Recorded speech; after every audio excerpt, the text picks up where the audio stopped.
Hey, hello everyone. Thank you all for meeting today, coming together virtually from across 4 continents. My name's Jamison. I'm the memberships coordinator from Artis, and I'm phoning in from Melbourne, Australia, or Annam, as it is known by the traditional custodians of the land, the Wurundjeri people.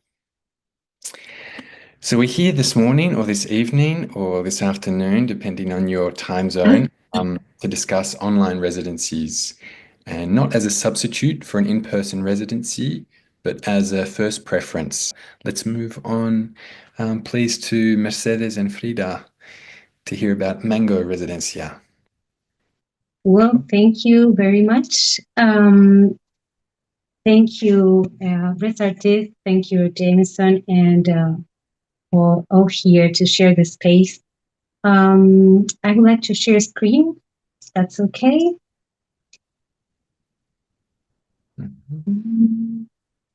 Well, my name is Mercedes. I'm from Buenos Aires, Argentina. I'm a director in Mango Residencia. And also is here with us Frida Berlach. She's from LA. And she's right now collaborating here with me. But you will now listen to our story because it's here our story because it's very interesting. Frida has Mokuar Studio in Los Angeles, so we do some programs that are like in collaboration, but also I collaborate myself in Frida's projects and she does it in mine. So here is Mango. Mango is a rural and artist and virtual residency for artists. As a Bonfire, we started physical first, and the same thing in 2020. Things changed, and that's where we here. That's where we started. So physical programs. We have our rural residencies for 4 to 7 days and also 2 weeks. But they stopped when pandemic arrived, and now we are reopening for 2026.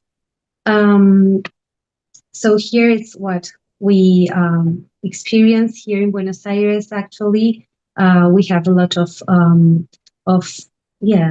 what's called here llanuras. We have no mountains, so everything is very windy, very calm, very a space of farm, of nature, and well, we also have the virtual and hybrid programs where we started in pandemic, and we had collaborations with France and also now with Los Angeles, and we have a residency where we have this program and open studio and exhibition. They mix all together.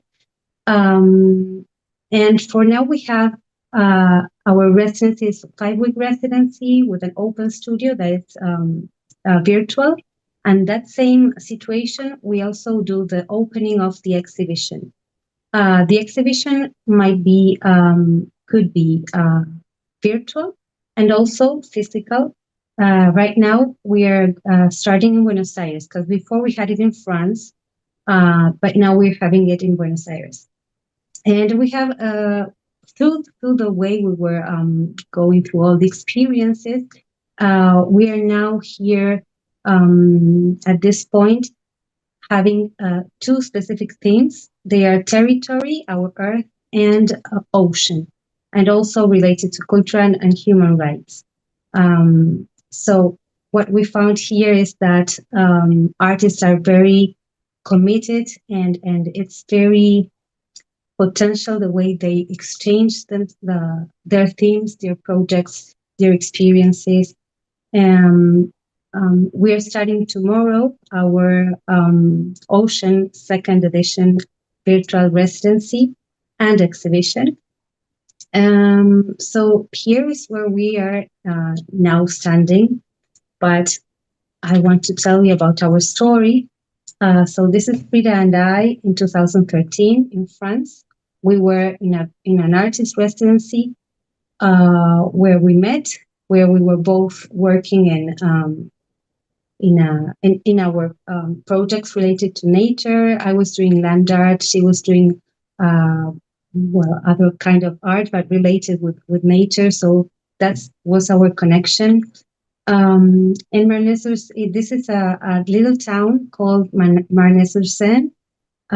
It's a place near the Seine, the river, and it was very inspiring for us. And by that time, there were no residencies in Argentina, and I wanted I mean, I said this has to be in my country. Artists can need to experience a residency. So there's where I started uh, to do some research, and I also studied cultural management, but overseas, because there were no specific information about this here in Argentina, because there were no residencies.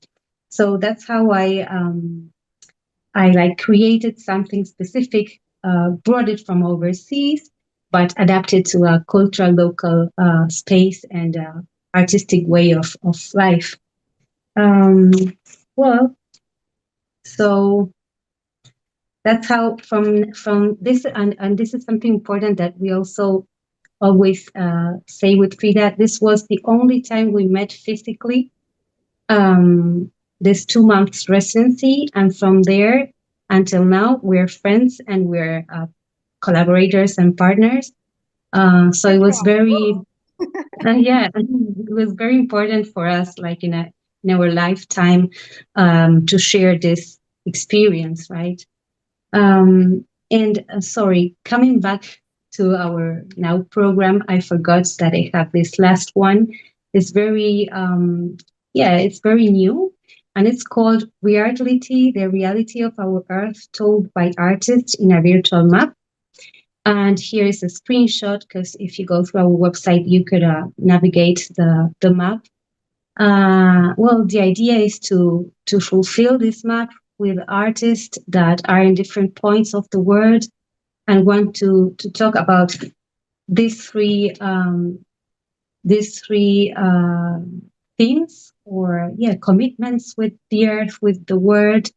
And here they have their space, and this it's like a way of mapping what the world is talking about through art, about our our situation Sorry, in an we environment where a lot of the themes that are part of the residency tend to be um, like climate oriented and human rights and sort of an artivism type of lens. Not that the artists themselves sometimes feel like they have the ability to be in that space, but through the residency, some of them do end up kind of taking that role of, I am here to highlight a specific theme that calls out to them and their work specifically. And all the three themes of the residency just so happen that have this type of um, being a shepherd or steward for earth or oceans, our land and the people. And it's one of the things that we always try to highlight in the residence too, because as we'll probably talk about it later, some people are a little bit hesitant to create work or have a residency that's in a virtual space. But we always like to open our experience how we met. We met at a physical residency, and that's the only time we've been in a physical space in the past almost 10 years of friendship. And we still managed to exchange ideas and challenge each other and have this relationship in essence virtually that has enriched our personal lives and that we thought to experience and share with other artists, whether they could or couldn't travel. There's this particular space that exists for them. And we try to make it very open and clear that sometimes we all feel isolated in the ways that we work, or the themes that we approach, specifically if like with the territory or the ocean themes, where a lot of artists feel like, what is my art doing? What impact is it creating? Why would anybody care, or why would they need to care? And so we thought displaying their work in a map also gives the artist that not only the global sense that they're having in the residency, but a visual of them seeing, I am not alone in caring for this topic, and there are other artists out there that also care, and my work is valid, and encourage them to like keep on doing the work that they're doing.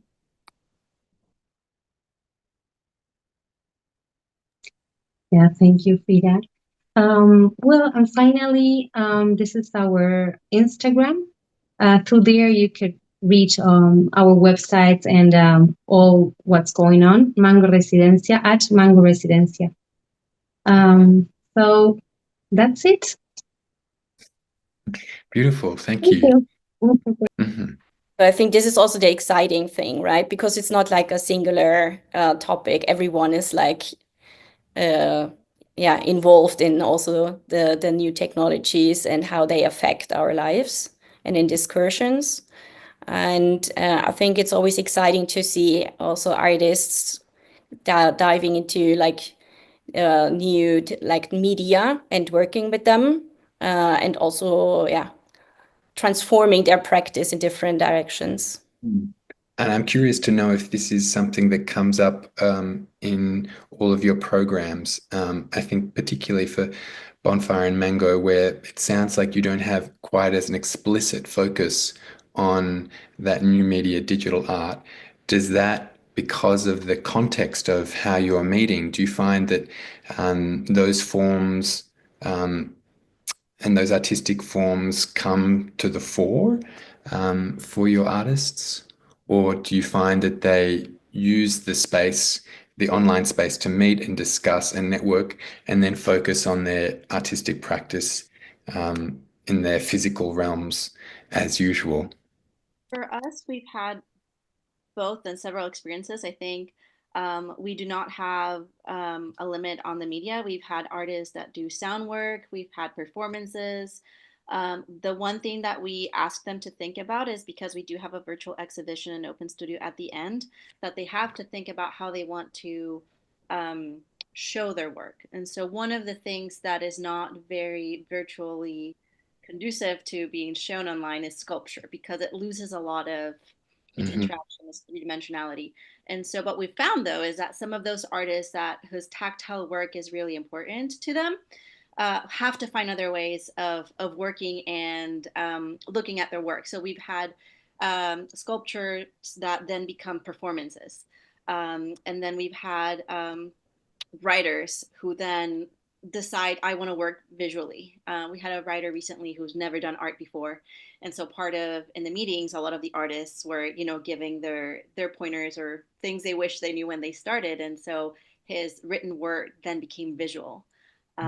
We've had people that do digital art or sound art specifically, and we also found that a lot of the people that tend to work very physically uh, tend to give different type of feedback to digital, and then that kind of translates or transforms their work. So a lot of this back and forth tends to happen where usually I would say 90% of the time there is a project or an idea they want to work with, but whatever they think their end result will look like at first changes very quickly.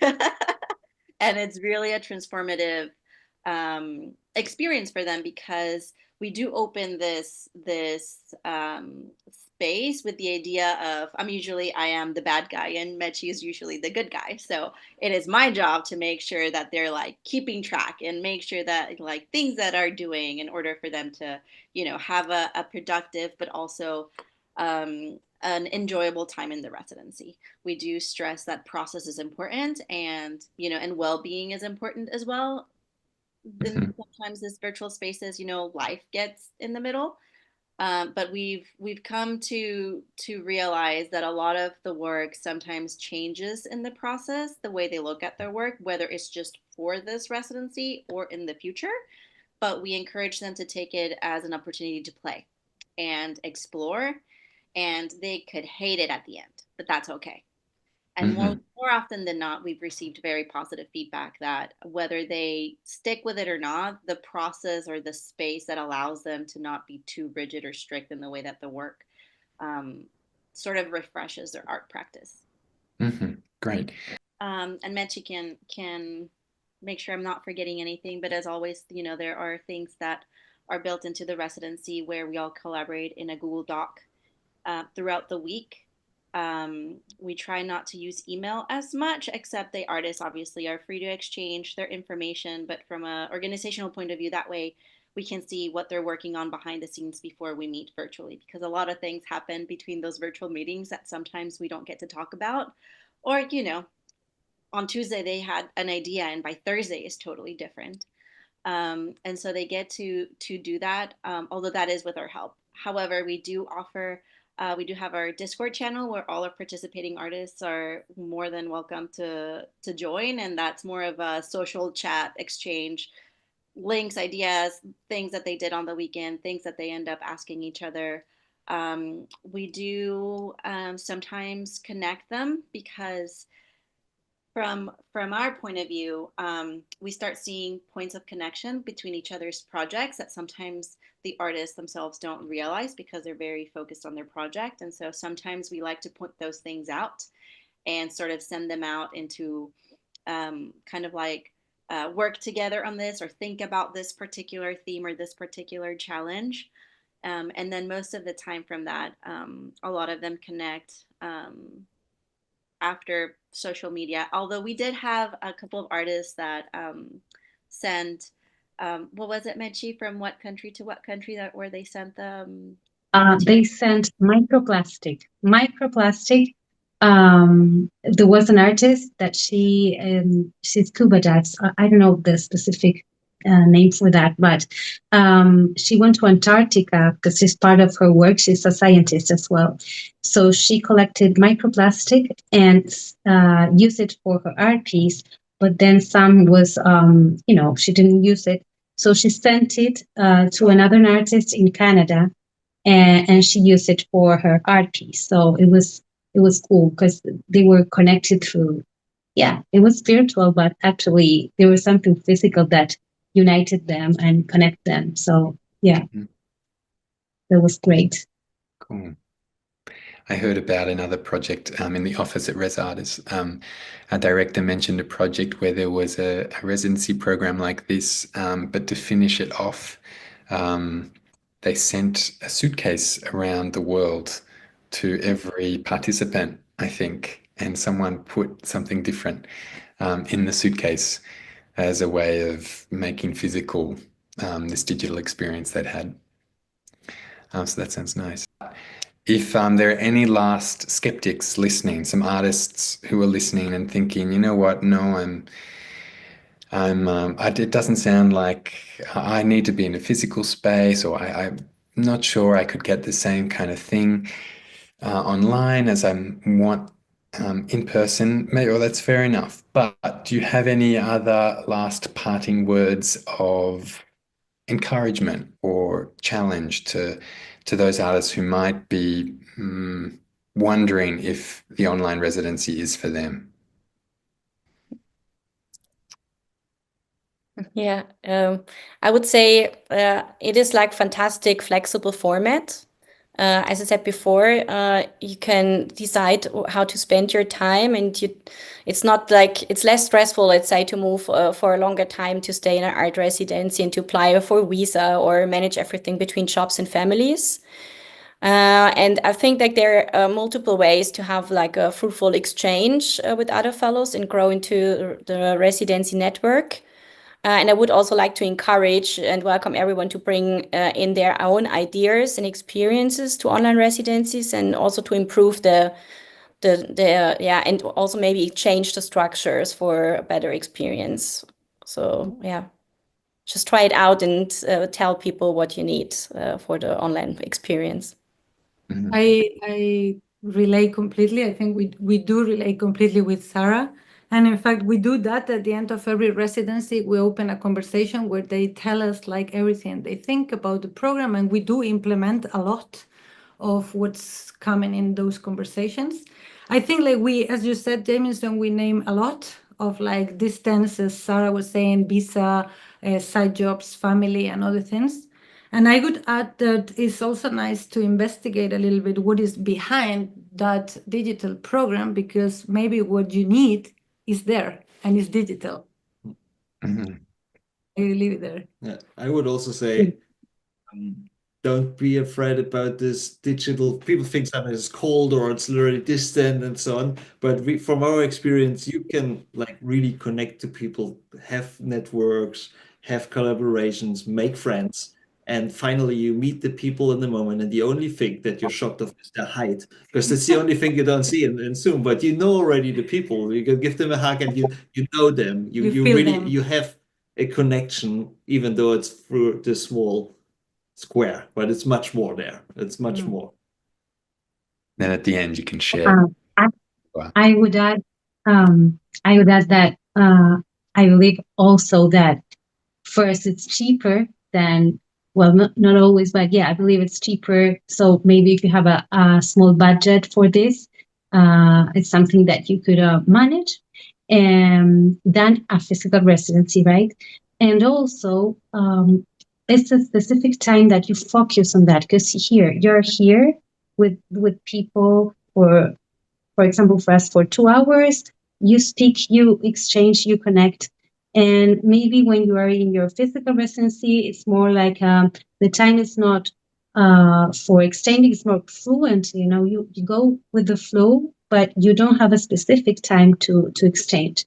And also, it's very international, because you're from here, from my spot, and this is an example from Australia, Germany, LA, and Iceland, right? Sorry, Iceland.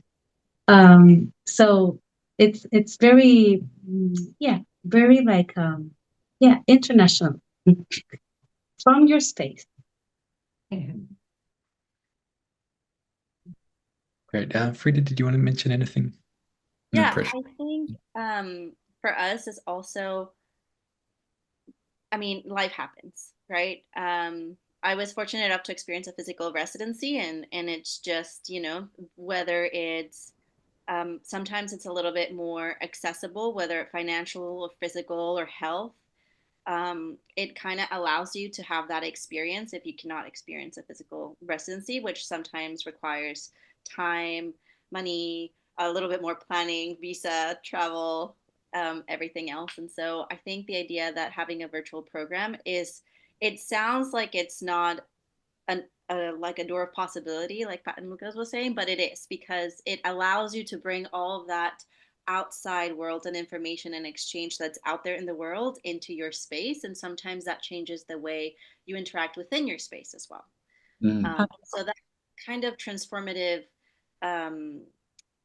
change that happens with an artist, you don't have to go somewhere else to experience it, because being virtual allows us to each artist from their spot to show us. Sometimes we have artists that show us their physical space or where they live, and sometimes that also sparks different things in the people and the other artists that are looking at it. And sometimes that ends up becoming physical, and that's wonderful. There's things that are value in both, same as art that's digital and art that's very that you have to physically manipulate it. And so I think this is the same. There's a good thing about a physical residency, and just as well as a virtual one. I think they both have their rightful place for exchanges. Fantastic. That sounds like a great note to finish on, unless anyone has any last words they'd like to share. Thank you. Thank you.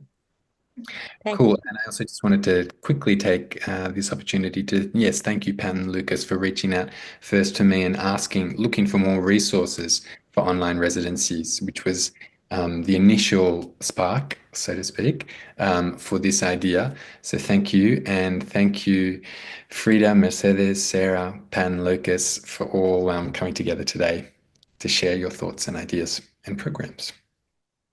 Thank you so much. Yeah, Thank you very much for this opportunity. Thank you. Ciao. Thank See you. you around.